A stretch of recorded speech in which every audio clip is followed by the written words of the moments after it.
Patakbo-takbo ang 5 taong gulang na si Ali sa lugar na ito sa Barangay Balibago, Angeles City, Pampanga. Hanggang sa gumapang siya paakyat ng footbridge. Maya-maya, kasama na siyang pababa ng isang lalaki. May suot ng sombrero at mask.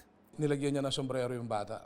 Based on the footages na CCTV, isinakay yung bata, isang lalaki, na isakay sa jeep papunta sa Station 1. So from there, may binabaan na isang place ulit, sumakay ulit ng ano. So doon nagbabak ulit kami ng CCTV saan niya dinala yung bata. March 17, nang maiwan si Ali sa kanyang lola.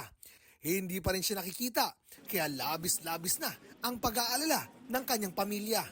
Humingi po siya ng pagkain. Ngayon sabi ko sandali magsasangag ako. Nakita ko siya naglalaro pa dyan. May itinapon akong kaprasong plastic sa basurahan.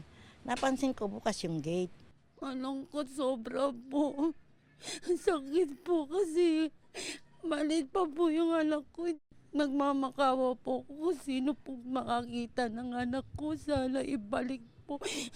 Kasi po masakit po na nawala po yung anak ko. Yung bata po, hindi siya katulad ng normal na bata na medyo may delayed siya sa personality niya. Tsaka may bali siya sa binte. Kaya nag-aalala po kami sa kanya. Kung maganda intention niya, baka yung bata nakita niya na naglalakad, walang kasama, pwede pong pakisoli na po sa malapit na police station, barangay. Maigpit na yakap at halik ang isinalubong ni Lola Teresita sa apong si Ali. Si Ali ang 5 taong gulang na nawala at huling nakita sa Angeles City, Pampanga noong linggo na bitbit ng isang lalaki.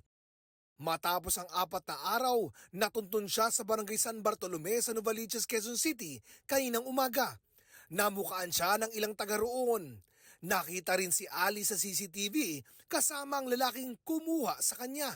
Nilapitan at kinumpronta raw ng mga nakakita ang lalaki. Nakita ko, binibihisan niya yung bata, nakagaon na mahaba.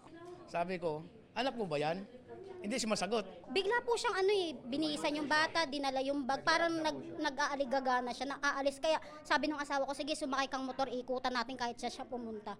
Pasensya na po, may mali po talaga kasi di ko po tinner off, pero po di ko po pinabayaan po yung bata. Anong ginawa mo? Hayop ka? Anong wala kang ginagawa masama? Ano ka? Ba't di mo sinali sa pulis? Hindi, walang patawad. Ano ka? Kwento naman ni Ali sa kanyang tiyahin. Palo ka niya? Anong ginawa niya? Pitik ka! Pinitik ka. Pipitik ka niya. Mabait ba siya? Salbahe? Salbahe. Itinanggi ng lalaking may ginawa siyang masama kay Ali. Binili pang araw niya ito ng mga damit. Yung sasabi po, nagbebenta ng bata, wala po sa linya ko po yun. Kasi kung iwanan ko po siya roon, baka mahulog siya o sino makadampot sa kanya. Ginamit niya talaga yung bata para mamalimos, magkapera siya. May proseso tayo pagdating sa pagkukup ng bata. Pag nakapulot, sa barangay, sa nangyari sa kanya, pwede siyang makasuhan ng kidnapping. Nagpasalamat ang pamilya ni Ali sa lahat ng tumulong para maibalik sa kanila ang bata. Thank you po sa inyong lahat. Oscar Oida, nagbabalita para sa GMA Integrated News.